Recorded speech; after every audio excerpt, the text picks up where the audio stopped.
तो इस वक्त की बड़ी खबर से आपको रूबरू करा दे। जयपुर के आरयूएचएस में एसीबी ने बड़ी कार्रवाई को अंजाम दिया, जहां इलेक्ट्रीशियन ठेकेदार ओमवीर को एसीबी ने ट्रैप किया है।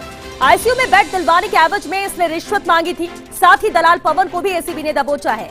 1 लाख रुपए में सौदा इनके बीच में तय हुआ था और 10,000 रुपए की पहली किश्त लेते हुए एसीबी ने इन्हें ट्रैप किया है, गिरफ्त में लिया है। एसीबी एसपी बजरंग सिंह शेखावत और डीएसपी सचिन शर्मा ने इस कार्रवाई को अंजाम दिया।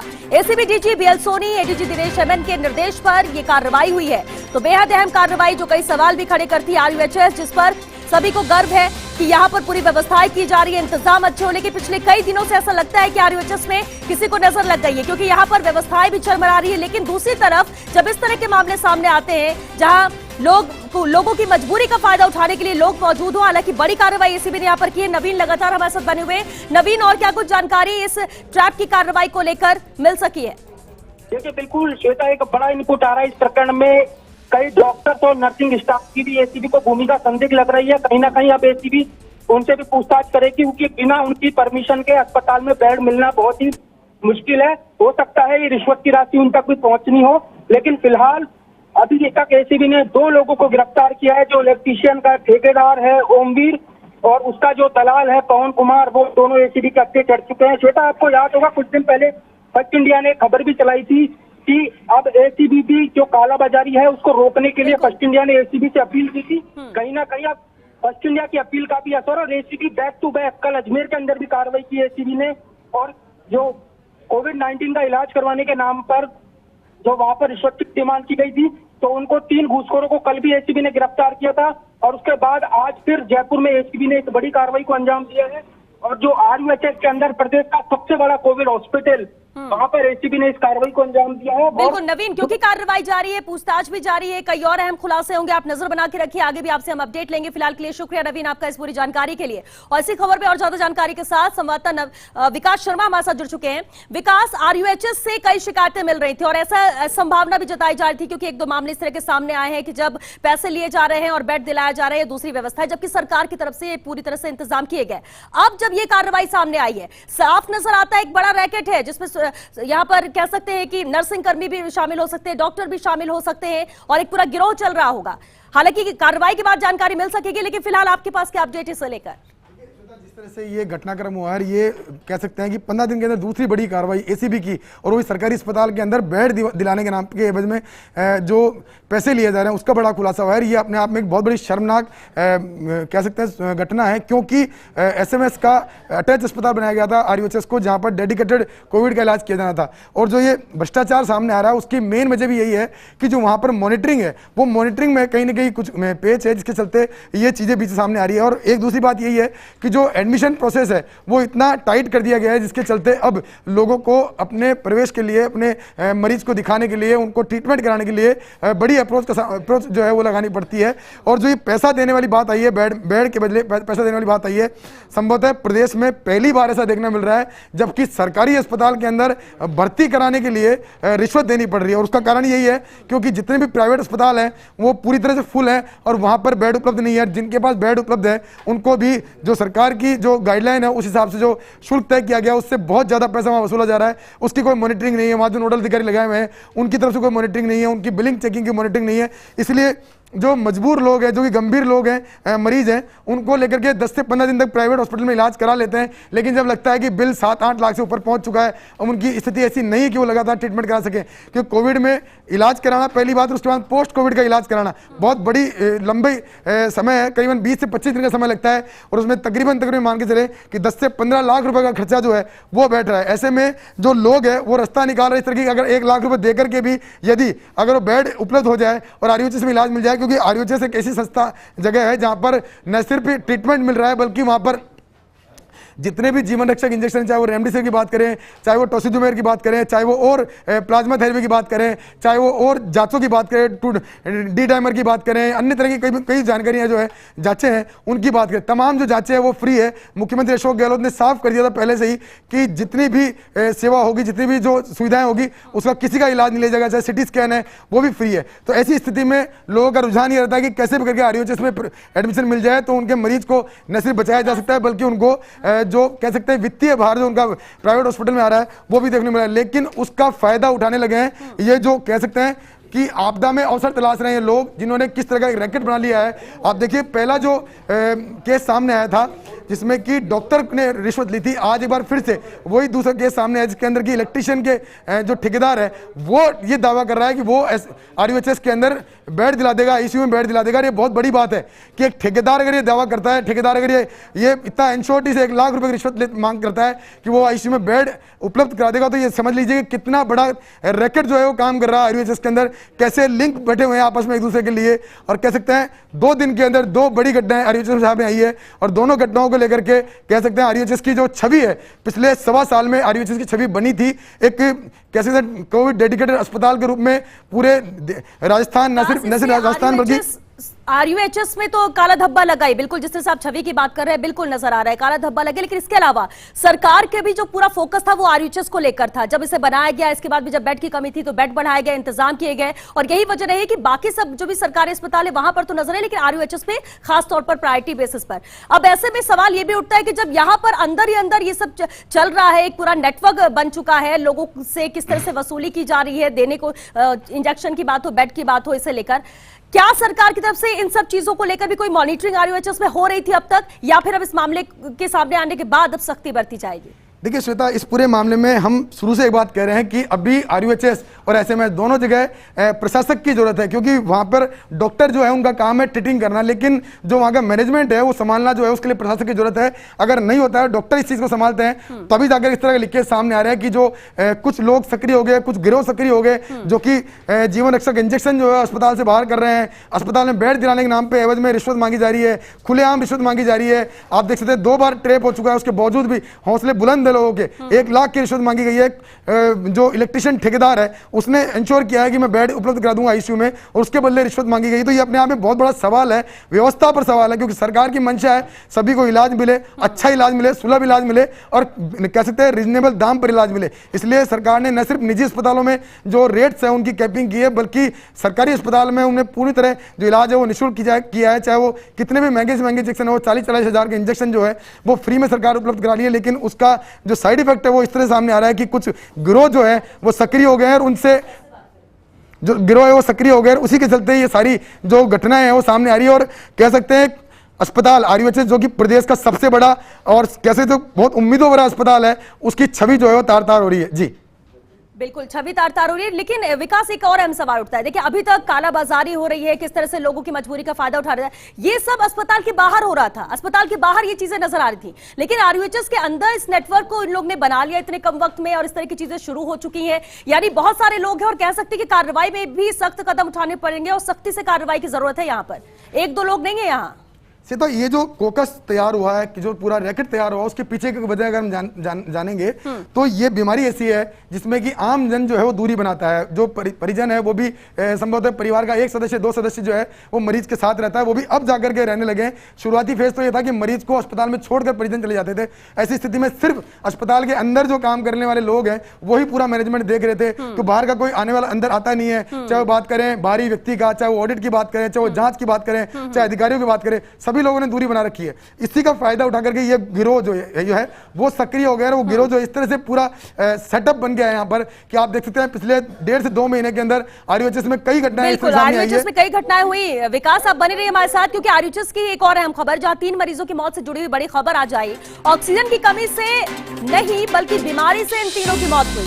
कमेटी की जांच रिपोर्ट में इसे लेकर खुलासा हुआ है। चिकित्सा शिक्षा सचिव वैभव गलेरिया के निर्देशन में कमेटी की रिपोर्ट में खुलासा हुआ। डॉक्टर्स की 5 सदस्यीय समिति का गठन किया गया था इसे लेकर, और जांच की गई। जांच में सामने आया है कि मौत का कारण गंभीर बीमारी थी, ना कि ऑक्सीजन की कमी। विकास, ये मामला भी आज सुबह आया था, और जब तभी कहा जाता है कि नजर आता है कि RUHS को किसी की नजर लग गई है। जब ऑक्सीजन थोड़ी देर के लिए बंद हुआ, 3 लोगों की मौत हुई, लेकिन जांच में क्लीन चिट। बिल्कुल श्वेता, देखिए कल रात को ये घटना जो है उसको हमने बताया था हमारे दर्शकों को, किस तरह से RUHS अस्पताल के अंदर क्या घटनाक्रम हुआ है, किस तरह से ऑक्सीजन प्रेशर जो है उसमें गड़बड़ी आई है, जिसके चलते उसी दौरान करीब 1 से 1.5 मिनट का जो घटनाक्रम हुआ उसमें 3 मरीज अचानक मौत का ग्रास बने। हालांकि हमने कल बताया था कि जो मौत के कारण जो है उसके लिए जांच कमेटी गठित की है, लेकिन जांच कमेटी ने आज खुलासा किया है, उसमें बताया है कि किस तरह से जो तीनों मरीज हैं उनकी मौत क्यों हुई है, उसके पूरे कारणों का जो है खुलासा किया है। हमने सुबह ही इसको बता दिया था कि जो 3 मरीज जो मरने वाले थे उनकी ये स्थितियां बहुत गंभीर थी। हम बात करें अगर HRCT के स्कोर की तो 25 के अगेंस्ट में जो 3 मरने वाले मरीज थे उनका जो HRCT स्कोर था वो 24, 21 और 18 था, यानी कि बहुत ही सीवियर स्थिति में जो मरीज थे और ऐसी स्थिति में उनको बचाया जाना बहुत मुश्किल था। लेकिन जो घटनाक्रम हुआ वो अपने आप में पूरा सवाल खड़े करता है कि इतना बड़ा सेटअप, इतना बड़ा सिस्टम जो काम कर रहा है और उसमें अचानक ICU जैसी जो संवेदनशील जगह है वहां पर जो ऑक्सीजन का प्रेशर जो है वो गड़बड़ा जाता है और गड़बड़ा के चलते इस तरह की घटनाक्रम जो सामने आता है वो अपने आप में सवाल जरूर करता है। हालांकि सरकार ने जांच कमेटी गठित की, जांच कमेटी गठित करके और क्लीन चिट भी दे दिया पूरे मामले को लेकर के, लेकिन ये जरूर है कि जो व्यवस्था है उस व्यवस्था को लेकर के सवाल जरूर खड़े हो रहे हैं। क्योंकि अभी भी हम बात करें श्वेता, अस्पताल के अंदर 2 धुरियां बनी हुई है और उन 2 धुरियों के चक्कर में ये पूरे अस्पताल की जो व्यवस्थाएं हैं वो पटरी पर नहीं बैठ पा रही है। एक RUHS प्रशासन है, दूसरा SMS प्रशासन है। सरकार ने SMS मेडिकल कॉलेज जो है उसको RUHS की व्यवस्था संभालने का जिम्मा दे रखा है, जबकि RUHS जो अस्पताल है वो पूर्णतः RUHS मेडिकल कॉलेज जो है उसे अटैच है। तो दोनों का जो प्रशासन है उनकी आपस में जो टकराव है, आपस में जो खींचतान है, उसके चलते भी ये व्यवस्थाएं जो है पटरी पर नहीं उतर पा रही है। चिकित्सा मंत्री को इस पर ध्यान देने की भी जरूरत है। विकास, आप हमारे साथ बने रहिए। हमारे साथ संपादकीय सलाहकार आशुतोष शर्मा जी भी जुड़ चुके हैं। आशुतोष जी, ये दोनों ही मैटर पर हम बात करते हैं। RUHS में 2 मामले होते हैं, लेकिन सबसे बड़ी बात है जिस तरह से ACB ने ट्रैप की इस कार्रवाई को अंजाम दिया, आपको लगता है कि अब तह तक पहुंचने की जरूरत है जिसमें ACB को पूरा एड़ी चोटी का जोर लगाना होगा?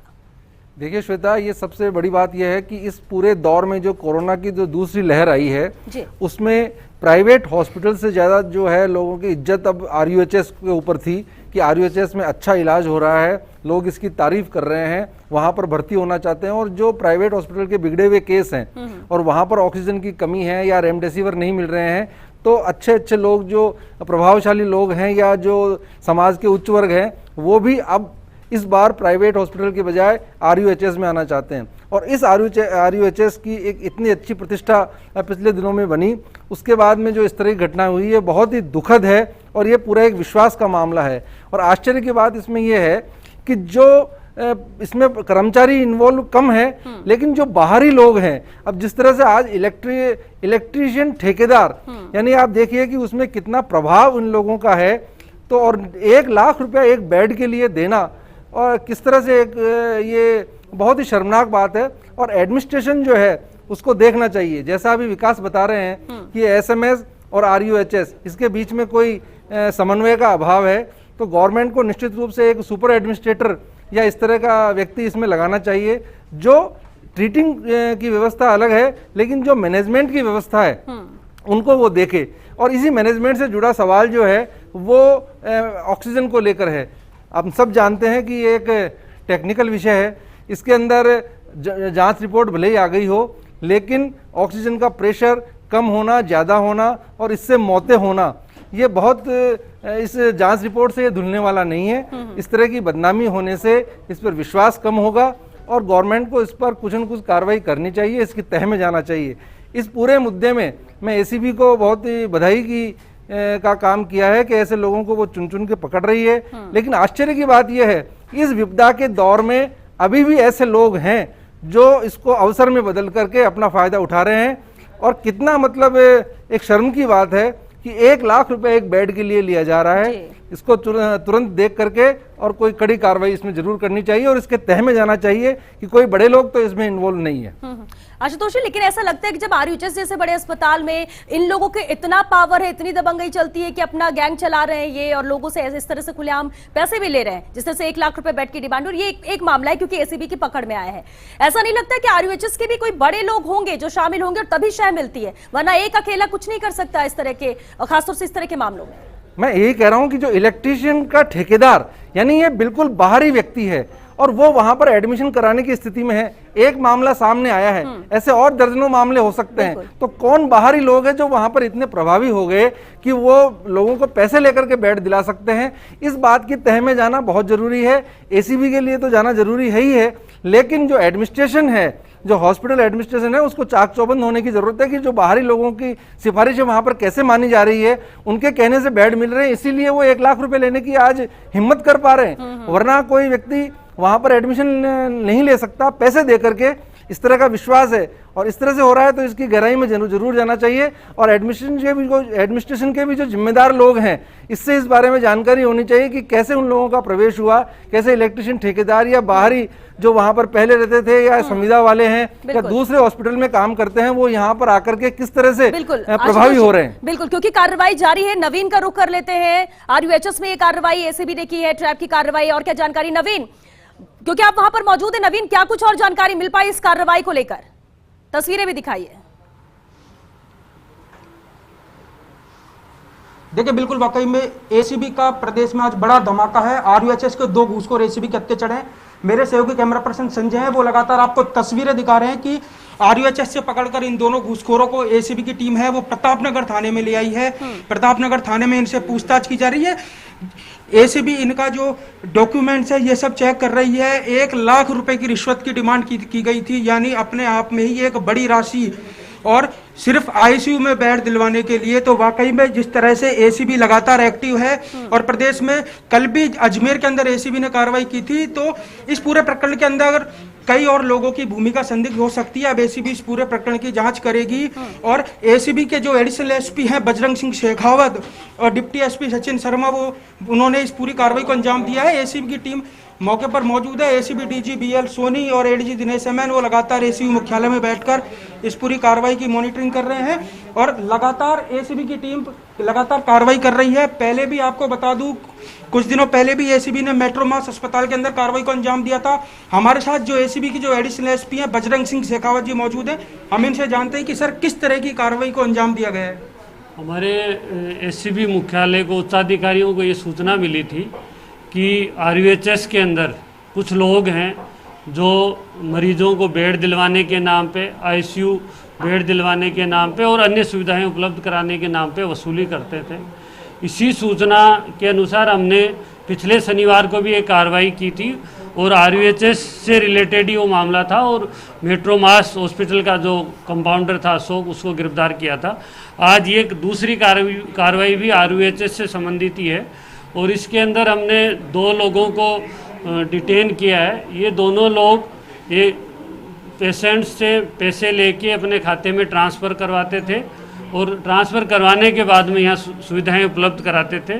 यहाँ जो मुख्य व्यक्ति है जो ये सुविधाएं उपलब्ध करवाता था, तो उसको और दूसरा उसका एक सहयोगी है, उन दोनों लोगों को हमने अरेस्ट किया है। तो जो इनका मुख्य आरोपी है वो ओमवीर नाम का व्यक्ति है, जो कि करौली का रहने वाला है, और पिछले कई सालों से SMS और RUHS के अंदर इलेक्ट्रीशियन का काम करता है। इस कारण से इसकी यहाँ पे डॉक्टर्स और स्टाफ से काफ़ी जान पहचान है। इसी कड़ी में आज हमने हमारा बोगस ग्राहक से हमने सौदा तय करवाया, और सौदा तय होने के बाद में ये जो सामान्य बेड है उसके तो 30,000 रुपये और 2,000 रुपये प्रतिदिन ऑक्सीजन के हिसाब से लेता है, और इसके अलावा जो ICU बेड है तो उसकी रेट लगभग 1 लाख रुपए के आसपास लेता है। तो हमने अभी सामान्य बेड का सौदा तय करवा के इसको 10,000 रुपये देते हुए इन दोनों लोगों को हमने अरेस्ट किया है। अब ये किन लोगों के लिए पैसे लेते थे, यहाँ RUHS में कौन लोग इनकी मिलीभगत थी, उसकी अभी हम इनसे पूछताछ कर रहे हैं। सर, ये एसीबी ने खुद के तकनीकी आधार पर इस पूरी कार्रवाई को अंजाम दिया है, या फिर इसके पास एसीबी के पास एक परिवादी पहुंचा था? नहीं, एसीबी को ये सूचना मिली थी कि इस तरह का खेल चल रहा है, तो ये जो पूरी कार्रवाई है संपूर्ण कार्रवाई है हमारे जो संसाधनों से जो बोगस ग्राहक बना के, और हमने हमारे जो तकनीकी साधन है उनकी मदद लेके ये कार्रवाई की है, और इसके अंदर आगे कार्रवाई। सर, इस पूरे प्रकरण में और किस किस लोग की भूमिका संदिग्ध है, या फिर फिलहाल अभी तक 2 लोग हैं? नहीं, अभी तक तो ये जो 2 लोग हमने डिटेन किए हैं, लेकिन चूंकि ये पैसे लेते थे तो अन्य लोगों की भी मिलीभगत की संभावनाओं से इनकार नहीं किया जा सकता। और ये हमारे सचिन शर्मा जी DYSP और रघुवीर सिंह जी CI और कमल नयन जी DYSP और हमारी सब लोगों की जो टीम है जो पिछले 2-3 दिनों से इस काम में लगी हुई थी, और आज हमने इनको पैसे लेते हुए रंगे हाथों गिरफ्तार किया। देखिए श्रोता, वाकई में एसीबी को बड़ी सफलता मिली है। मैं मेरे सहयोग कैमरा पर्सन से कहना चाहूँगा, एक बार वो एसीबी की टीम की तस्वीरें दिखाएं। वो लगातार इस कोरोना काल में भी लगातार कार्रवाइयां करती जा रही है, और किसी भी घूसखोर को, यानी अब एसीबी प्रदेश में भ्रष्टाचार बर्दाश्त नहीं करेगी, चाहे वो ऑक्सीजन की कालाबाजारी हो या फिर बेड से रिलेटेड मामला हो। अब एसीबी किसी भी सूरत में किसी भी भ्रष्टाचारी को छोड़ने के मूड में नहीं है, चाहे वो रिश्वत की राशि बड़ी हो चाहे वो छोटी हो।